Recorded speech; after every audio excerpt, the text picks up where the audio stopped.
The director of the Institute of Statistical, Social and Economic Research, Professor Peter Quartey, has indicated that the government's debt exchange program would lead to a lack of confidence in the banking system.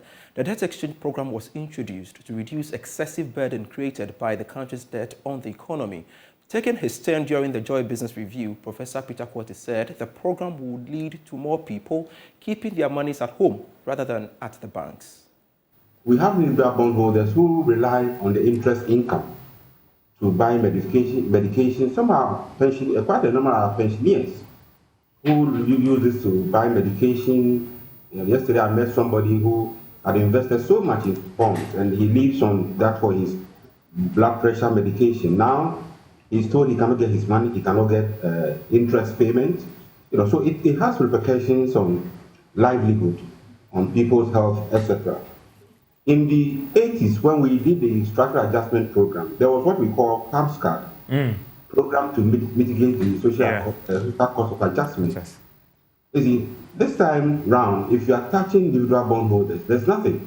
The banks, there's a stabilization fund. What about the individuals, the pensioner, the poor, the many people who have bought private bonds, those who have bought this unit trust and all that?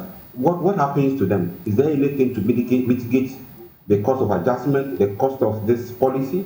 We are not told. I think we need a communication plan. In a crisis situation, you need a crisis communication plan.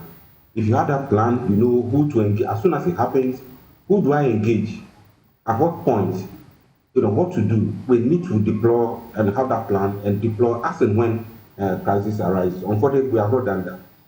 What is happening with the debt exchange is going to affect confidence in the banking system. In the 70s and 80s, when government said those with 50 CD notes to bring to the banks and there were interference in the banking system, a lot of people kept their monies at home and the banking system actually suffered. We are going back to those days. Now people don't know where to invest their money. I meet several people asking me, now what is safe to invest my money? Where do I go? I think we ought to be careful with this debt exchange program.